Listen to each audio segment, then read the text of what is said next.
dia mengamalkan hadis Nabi, khairun nas anfa'uhum linnas. Manusia yang terbaik adalah manusia yang bermanfaat bagi manusia yang lainnya. Muhammadiyah hadir untuk mendatangkan kerahmatan bagi semesta. Sebagaimana firman Allah, wa ma arsalnaka illa rahmatan lil alamin. Saya tidak mengutus kamu Muhammad kecuali sebagai rahmat bagi semesta alam.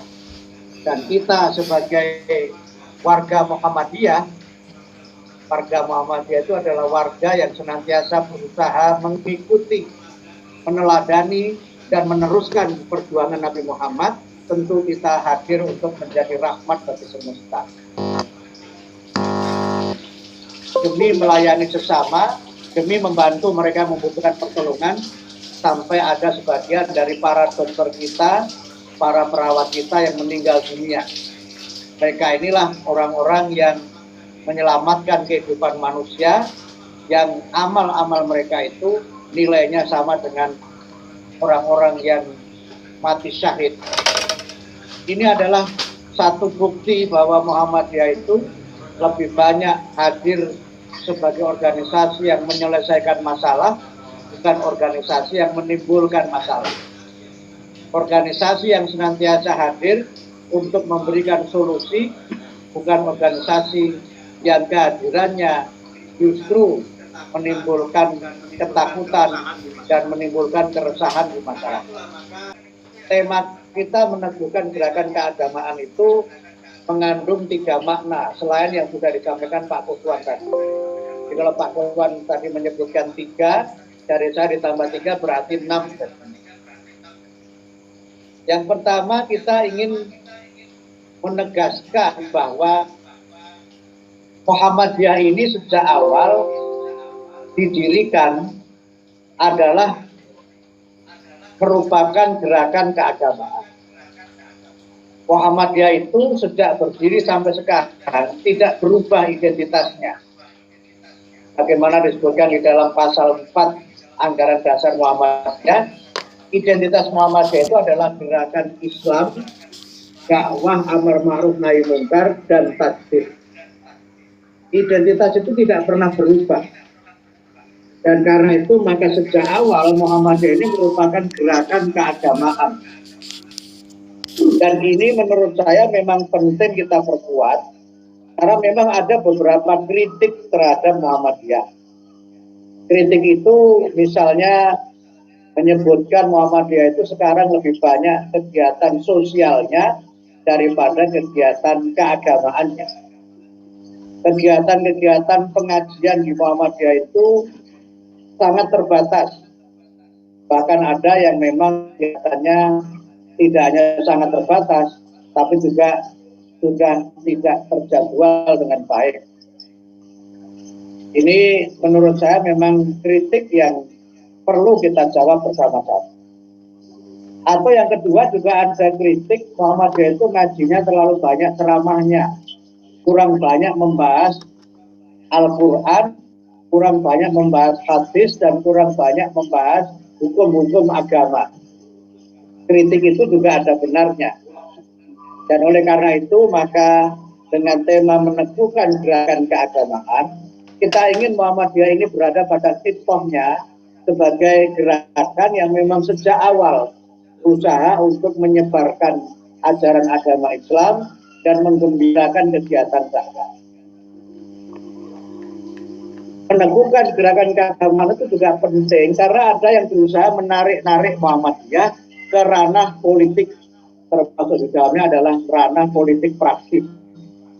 Muhammadiyah ini dibawa ke sana kemari untuk kepentingan politik, dan Muhammadiyah kemudian diseret-seret untuk larut ke dalam berbagai hiruk-pikuk politik. Muhammadiyah tentu sebagaimana sifat dan kepribadiannya bukan merupakan gerakan politik praktis, tetapi memang gerakan Muhammadiyah itu tidak bisa lepas dari dinamika politik yang ada di tingkat nasional.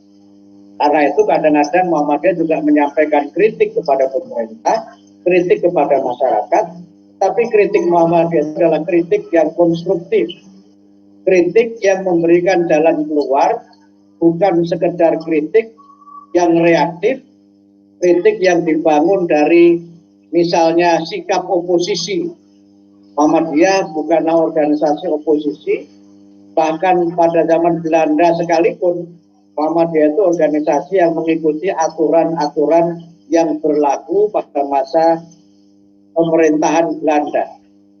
Sekolah-sekolah Muhammadiyah itu izin resmi kepada pemerintah Belanda. Bahkan Muhammadiyah sendiri, badan hukumnya yang kita pakai sampai sekarang, itu kan badan hukum yang diterbitkan oleh Belanda. Itu menunjukkan bagaimana Muhammadiyah ini menjadi organisasi yang patuh kepada aturan yang dibuat oleh pemerintah, karena Muhammadiyah di dalam MKCH-nya, dalam matan keyakinan cita-cita itu menegaskan bahwa hidup manusia itu harus bermasyarakat. Dan bernegara, berbangsa, dan bermasyarakat itu adalah bagian dari MKCH Muhammadiyah. Sebagai konsekuensi dari kita bermasyarakat, tentu kita mematuhi hukum-hukum yang berlaku, norma-norma yang berlaku di masyarakat di mana kita berada, dan kita mengikuti hukum dan peraturan itu sepanjang tidak bertentangan dengan ajaran agama Islam. Kalau benar kita dukung, kalau bertentangan dengan Islam kita berikan koreksi, kita berikan masukan sesuai dengan prinsip dakwah amar ma'ruf nahi munkar. Inilah makna dari gerakan keagamaan itu. Kemudian yang kedua, Muhammadiyah ingin menegaskan bagaimana karakter Muhammadiyah sebagai gerakan keagamaan. Muhammadiyah itu sejak awal adalah gerakan yang dibangun di atas 3 konstruksi atau 3 pilar. Dalam bergerak, Muhammadiyah itu senantiasa berdasarkan kepada Al-Quran dan As-Sunnah. Dan itu disebutkan di dalam identitas Muhammadiyah. Tapi tentu saja Al-Quran dan As-Sunnah itu dipahami secara komprehensif, dipahami secara luas dan mendalam, sehingga ditemukan makna yang hakiki, ditemukan makna yang kemudian mendekati yang dikehendaki oleh Al-Quran dan As-Sunnah. Kemudian yang kedua, di dalam bergerak Muhammadiyah senantiasa menggunakan ilmu. Dan Muhammadiyah itu sering, yang pertama kita sebut sebagai gerakan diniyah, yang kedua adalah gerakan ilmiah. Gerakan yang di dalam melaksanakan berbagai kegiatan dibangun di atas konstruksi ilmu, atau kita sebut Muhammadiyah itu sebagai knowledge based society, masyarakat berbasis ilmu. Sehingga ketika Muhammadiyah misalnya menetapkan awal akhir Ramadan, Muhammadiyah menggunakan ilmu hisab. Ketika kita menetapkan muktamar itu ditunda, itu juga menggunakan pendekatan ilmu epidemiologi dan ilmu virologi, ilmu tentang virus dan ilmu tentang epidemi. Ketika kita menjelaskan COVID, kita jelaskan dengan ilmu. Karena ilmu itu yang kemudian menjadi bagian dari ciri kemodernan gerakan Muhammadiyah. Kemudian yang ketiga, Muhammadiyah itu bergerak dengan semangat keikhlasan para anggotanya. Selain dalam diskursus keilmuan modern disebut dengan volunteerisme. Volunteerisme itu artinya kegiatan-kegiatan yang anggotanya itu tidak dibayar. Bahkan sekedar ganti bensin pun kadang-kadang tidak diberikan. Dan itu sesuatu yang memang agak susah dipahami bagi mereka yang tidak mengerti kultur atau mengerti karakter Muhammadiyah. Saya sempat ditanya oleh seorang tamu gitu, yang ketika saya jelaskan Muhammadiyah dengan amal usahanya itu, dia kemudian bertanya, pertama dia bertanya, apakah Muhammadiyah itu anggotanya orang-orang kaya, sehingga Muhammadiyah itu bisa punya banyak sekali amal usaha. Karena ada yang menghitung, kalau dirupiahkan, semua aset Muhammadiyah itu, katanya Muhammadiyah ini menjadi organisasi yang terkaya di Indonesia, katanya. Saya kemudian menjawab, kalau yang Anda maksud anggota itu adalah miliarder atau triliuner, saya khawatir tidak ada anggota Muhammadiyah yang masuk dalam kategori itu. Mungkin kalau yang masuk kategori miliarder ya Pak Koswan lah. Abdul Mukti walaupun profesor akhirnya tidak masuk di dalamnya. Nah, lalu dia bertanya, bagaimana kalau Anda punya anggota itu tidak orang-orang kaya bisa punya amal sebanyak itu? Saya menyebut di Muhammadiyah itu ada keikhlasan, di mana orang itu di Muhammadiyah lebih banyak memberi daripada menerima. Orang-orang di Muhammadiyah itu bangga bisa melayani daripada minta dilayani. Sampai saya jelaskan, saya sebagai sekretaris umum PP Muhammadiyah ini juga tidak digaji. Dan kemudian tamu itu bertanya, bagaimana Anda bisa bekerja tidak digaji? Karena bukan tamu ini orang barat, yang pikirannya selalu uang, uang, dan uang. Kemudian saya jawab, ya saya melakukan ini karena keyakinan saya, karena saya punya keyakinan bahwa dalam hidup ini manusia harus berbakti kepada Allah, mengabdi kepada Allah, dan melayani sesama manusia sebagai bagian dari pengabdian kepada Allah. Tamu itu kemudian menjawab, that is too good, katanya. Itu terlalu indah. Saya bilang, that is the meaning of our life. Saya bilang, itulah makna dari kehidupan kita. Dan itu sesuatu yang orang banyak tidak memahami. Volunteerisme itu yang menjadi kunci bagaimana kita ini mau susah payah, karena kita yakin bahwa semua amal-amal kita ini, kalau kita niatkan karena Allah, akan memiliki nilai pahala yang membahagiakan kita di dunia, dan insya Allah membahagiakan kita di akhirat. Itulah yang kemudian menjadi ciri dari gerakan Muhammadiyah itu. Senantiasa bergerak dengan ilmu. Ketika kita membuat atau ketika Majelis Taklim menerbitkan fatwa, selama pandemi ini sholatnya di masjid itu kita kurangi, kita sholat di rumah saja, itu kan dasarnya ilmu. Dan kemudian ketika biasanya kita sholat id di lapangan, karena masih pandemi kita sholat di rumah masing-masing, itu juga dasarnya ilmu. Dan ini saya kira menjadi bagian dari ciri Muhammadiyah sebagai gerakan yang modern. Gerakan yang senantiasa berbasis ilmu, dan amar ma'ruf nahi mungkar dalam pemahaman saya, itu sejatinya adalah gerakan ilmu. Karena dari kata-kata arafah itu dibentuk kata-kata ma'ruf, yang artinya sesuatu yang sesuai dengan ilmu, sesuai dengan akal, sesuai dengan hukum, dan sesuai dengan norma-norma yang berlaku di masyarakat. Dari kata-kata arafah dibentuk kata-kata arif, yang artinya orang yang bijaksana karena ilmunya. Kemudian dibentuk kata-kata makrifat, yang berarti kebijaksanaan yang tertinggi, mana orang itu bisa mencandra apa yang terjadi. Dari situ juga dibentuk kata-kata uruf, yang artinya tradisi yang baik. Hanya kemudian amar ma'ruf itu adalah gerakan keilmuan yang itu menjadi ciri Muhammadiyah. Muhammadiyah sejak awal misalnya memilih pendidikan sebagai bagian dari dakwahnya. Karena dengan pendidikan itulah dilakukan proses pencerdasan masyarakat. Sekarang kita menyebut dengan pencerahan. Muhammadiyah melakukan tablik-tablik yang pengajiannya tidak hanya entertaining, tidak hanya lucu, tapi juga enlightening. Kajian Muhammadiyah itu kita kemas menjadi sebuah kajian yang enlightening dan entertaining, mencerahkan dan menyenangkan.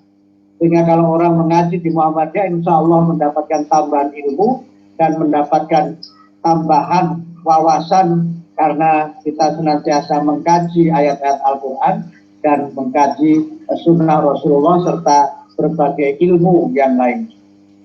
Inilah makna dari meneguhkan gerakan keagamaan. Kemudian yang ketiga, meneguhkan gerakan keagamaan juga mengandung maksud bahwa agama ini itu harus hadir tidak hanya menjadi bagian dari sebuah gerakan spiritual. Ini juga menjadi sesuatu yang menarik. Ada sebuah lembaga, ada sebuah majalah, kalau tidak salah majalah Newsweek, tak lupa di edisi berapa, yang memberikan apresiasi khusus bagaimana gerakan keagamaan itu terlibat dalam mengatasi pandemi COVID-19. Majalah ini membandingkan bagaimana keterlibatan ormas keagamaan di Indonesia dengan organisasi dan gerakan Islam yang ada di berbagai belahan dunia. Selama ini ada kesan gerakan keagamaan itu hanya menyelesaikan masalah dengan berdoa.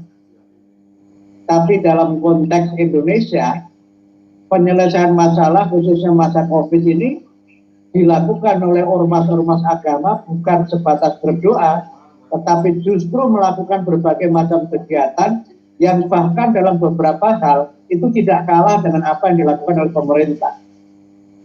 Sehingga agama itu tidak hanya memiliki dimensi yang bersifat spiritual, tapi juga dimensi yang bersifat sosial. Dan dalam kaitan inilah maka Muhammadiyah ingin menghadirkan agama sebagai sebuah tuntunan dari Allah yang pengamalannya mendatangkan manfaat bagi semesta. Bapak-bapak dan ibu yang saya hormati, sekarang ini pandemi belum selesai. Bahkan dari waktu ke waktu angkanya terus bertambah. Walaupun Presiden mengatakan bahwa Indonesia ini termasuk negara yang dalam kaitannya dengan penanganan COVID termasuk yang berhasil katanya. Walaupun tentu saja perlu kita cermati bersama-sama. Karena menurut Presiden ini tingkat kesembuhan di Indonesia itu lebih tinggi dari tingkat kesembuhan rata-rata dunia. Tapi angka-angkanya terus meningkat. Bahkan minggu-minggu ini juga angkanya sangat tinggi. Bahkan banyak pejabat yang juga terkena COVID-19. Karena itu dalam kaitan ini Muhammadiyah juga ingin menegaskan kembali bahwa sejak awal Muhammadiyah mengatakan bahwa COVID-19 ini bukan kutukan, bukan pula azab, tapi ini adalah musibah. Seperti ayat yang dibacakan oleh Qori kita tadi, Pak Sunardi tadi ya, mohon maaf, atau Pak Sunardi tadi. Allah itu benar-benar menguji kita dengan sedikit ketakutan, kelaparan, kemudian hilangnya beberapa anggota keluarga kita, dan kesulitan ekonomi. Tapi orang-orang yang bersabar, mereka tidak kecil hati dengan itu. Wabasyiris sabirin, berikanlah kabar gembira kepada orang-orang yang sabar. Maksudnya tentu saja orang-orang yang sabar itu tidak perlu bersedih dengan itu semua. Karena kalau itu adalah ujian Allah, maka pasti akan ada hikmah yang bisa dipetik dan akan ada capaian yang merupakan prestasi kita ketika sedang menjalani ujian. Ini menurut saya sebuah pemahaman yang sangat clear, karena ada sebagian ormas yang menganggap ini kutukan, ini hukuman dan sebagainya. Kalau ini kutukan, bagaimana misalnya ada seorang ketua PDN yang wafat karena COVID, apakah beliau dikutuk oleh Allah? Saya kira terlalu naif kalau kita mengatakan itu. Sekarang banyak tokoh yang juga terkena COVID-19. Jadi itu bukan sesuatu kutukan, tapi itu adalah ujian dari Allah, dan itu bisa kita atasi dengan ilmu yang kita miliki dan dengan pertolongan Allah yang diberikan kepada kita. Sehingga di dalam Muhammadiyah berikhtiar, Muhammadiyah senantiasa mengedepankan pendekatan-pendekatan ilmiah, sehingga kemudian dibuatlah fatwa-fatwa dan kemudian panduan-panduan bagaimana kita bisa menghindari dan bisa mempertahankan diri dari berbagai macam kemungkinan terkena dampak. Oleh karena itu maka Muhammadiyah berpikir positif terhadap musibah ini dan kemudian berpikir positif untuk menyelesaikan masalah itu. Sehingga kemudian kalimat yang dipilih itu hadapi pandemi, jangan mundur, ini realitas, ini harus kita hadapi. Bagaimana menghadapinya? Tentu dengan optimisme bahwa setiap penyakit itu mesti ada obatnya. Likulli da'in dawa'un. Kemudian yang kedua, bahwa musibah itu mesti ada akhirnya. Karena musibah itu kehendak Allah. Selain ayat yang dibacakan oleh orang kita tadi itu, dalam surat Al-Hadid, Allah berfirman, ma asaba min musibatin fil ardi wala fi anfusikum illa fi kitabim min qabli an nabra'aha. Inna dzalika 'ala Allahi yasir. Likai la ta'sau 'ala ma fatakum wa la tafrahu bima atakum. Innallaha la yuhibbu kulla mukhtalin fakhur. Tidak ada satupun musibah di dunia ini dan musibah yang menimpa dirimu yang tidak ada catatannya di dalam Lauh Mahfuz. Yang demikian itu mudah bagi Allah. Mengapa manusia itu diberikan ujian oleh Allah berupa musibah, dikaila taksau ala ma fatakum, supaya kamu tidak terlalu bersedih dengan berbagai kesulitan yang kamu hadapi, wala tafrahu bima atakum, dan supaya kamu tidak pongah, tidak sombong, tidak kufur dengan apa yang telah diberikan Allah kepadamu. Dan Allah itu tidak menyukai orang-orang yang fakir dan orang-orang yang kikir serta melampaui batas. Oleh karena itulah maka kita menyikapi ini secara positif. Di balik semua musibah mesti ada hikmah. Dan betul seperti yang kita lihat kan, begitu ada musibah ini diuji iman kita, uji kesabaran kita, diuji ketakwaan kita. Orang yang bertakwa itu kan orang-orang yang sabar fil ba'sa'i wal dharra'i. Orang-orang yang senantiasa sabar di tengah peperangan dan kesulitan. Orang-orang yang senantiasa berinfak di kala lapang maupun sempit. Orang-orang yang senantiasa menolong mereka yang membutuhkan pertolongan. Itu kan ujian iman kita. Kemudian yang berikutnya adalah ujian kekuatan ketahanan sosial kita. Bagaimana kita dengan ujian ini menunjukkan sikap soliditas dan solidaritas. Dan alhamdulillah sebagian lulus, sebagian tidak lulus. Ada yang justru di tengah kesulitan itu dia malah justru memancing berbagai macam perbuatan yang bisa menimbulkan perpecahan. Sudah tidak mau menolong, tapi malah memberikan kritik kepada mereka yang menolong, dan seterusnya. Sudah tidak mau memberi, tapi malah kemudian menciptakan kesulitan bagi orang yang mau memberi, dan sebagainya, dan sebagainya. Ini penting untuk menjadi pemahaman kita. Ini juga ujian bagaimana kekuatan kita sebagai suatu bangsa. Karena itu ketika kami sempat menyampaikan dalam pertemuan dengan Presiden misalnya, kami kritik pemerintah karena sikapnya yang sepertinya agak pelin-pelan. Tapi kritik ini tidak kami sampaikan terbuka kepada masyarakat, kami sampaikan langsung kepada Pak Presiden. Ketika menterinya membuat pernyataan yang berbeda satu dengan yang lain, di hadapan Presiden saya sampaikan, oh ya para menteri itu jangan pating selontet kalau membuat pernyataan. Kami sampaikan langsung, kalau disampaikan langsung, Presiden tidak marah. Dan kami berikan masukan. Ketika ada DPR membuat undang-undang, rancangan undang-undang HIP, kita kritik.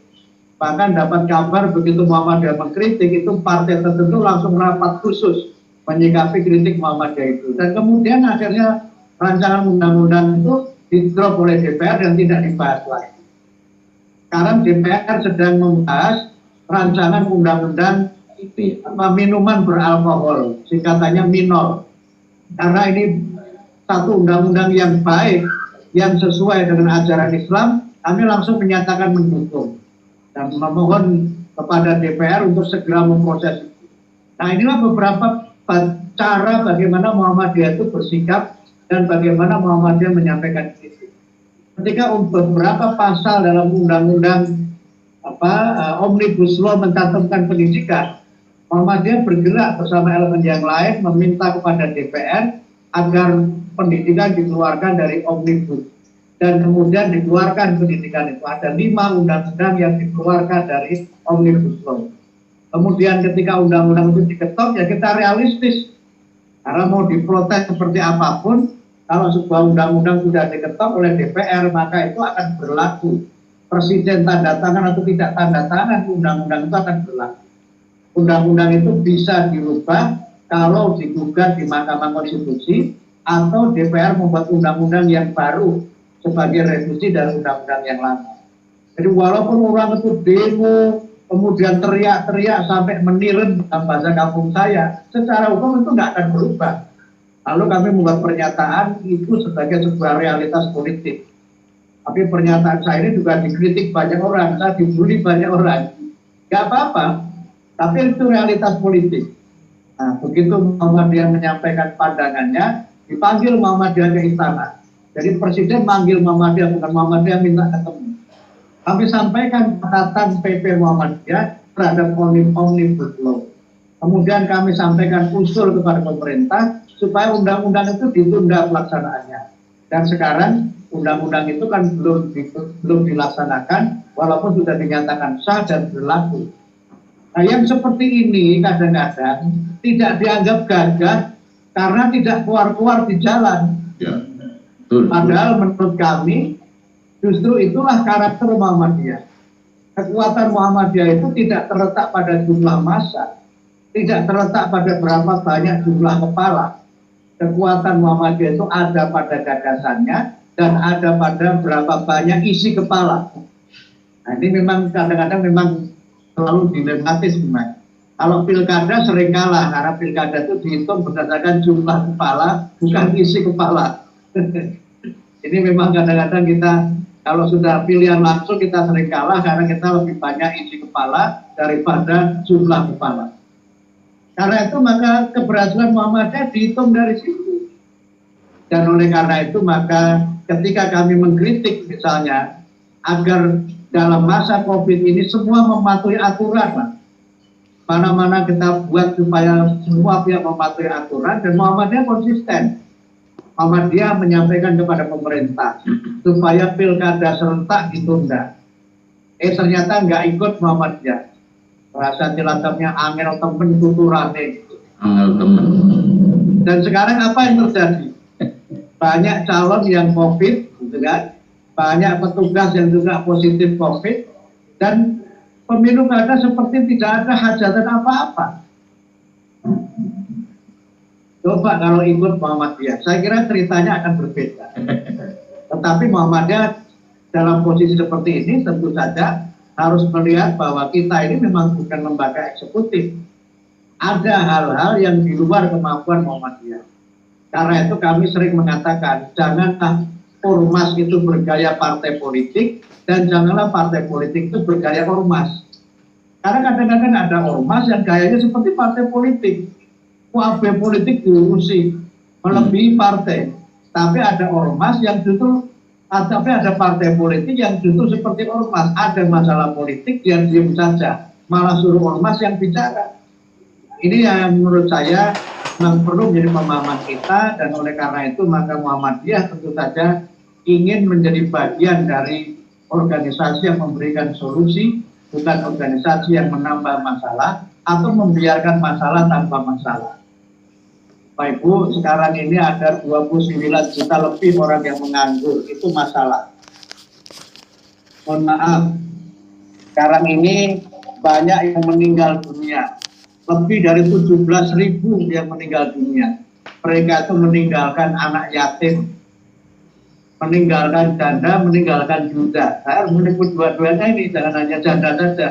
Kalau janda seakan-akan hanya ke bapak-bapak. Banyak juga yang menjadi duda. Dan banyak yang kemudian memang menjadi janda. Banyak anak-anak yatim. Kemudian saya sempat baca data ya, selama COVID ini kan kita mengalami krisis ekonomi. Walaupun kemarin Gubernur Bank Indonesia menyampaikan optimis ekonomi kita membaik, tapi kan masih minus 3% ya Pak Kuswan. Ya. Ekonomi kita masih minus 3%. Itu artinya apa? Kita masih bisa terancam resesi ekonomi kalau kita tidak segera berbenah memperbaiki keadaan. Kalau kita tuh semuanya amjar kabeh. Karena itu maka Muhammadiyah mengajak semua pihak untuk patuh bahwa masalah ini belum selesai, pandemi ini belum selesai, sehingga mari kita tetap harus waspada. Jangan lengah, jangan pongah. Tentu saja kita harus senantiasa menyadari penuhnya bahwa masalah ini masalah kita bersama, dan karena itu maka tidak bisa kita menggantungkan pada pemerintah. Pemerintah sudah menyatakan hands up, tidak sanggup kalau tidak dibantu oleh masyarakat. Karena itulah maka sejak awal Muhammadiyah menyatakan bahwa pandemi ini adalah masalah kita bersama-sama dan perlu kita selesaikan secara bersama. Tapi menyelesaikannya tentu saja dengan semangat agama. Karena kita niatkan bagian dari ibadah, maka insya Allah ini adalah bagian dari amal soleh kita. Menyelesaikannya juga dengan ilmu dan menyelesaikannya dengan kebersamaan, dengan kerjasama. Oleh karena itu maka mudah-mudahan dengan peringatan milad ini dengan tema yang kita ambil meneguhkan gerakan keagamaan atau pandemi dan masalah negeri. Kita berusaha untuk terus berbenah, terus berbuat untuk keselamatan bangsa dan negara. Saya kira demikian Pak untuk pengantar saya. Mohon maaf ini sampai jam 21.22 lebih 7 menit dari yang saya jadwalkan. Mudah-mudahan bisa menjadi pengantar untuk kita bisa berdiskusi pada kesempatan yang baik ini. Sementara saya akhiri, nasrul minallah wa fathul qarib wa basyiril mu'minin. Wassalamualaikum warahmatullahi wabarakatuh.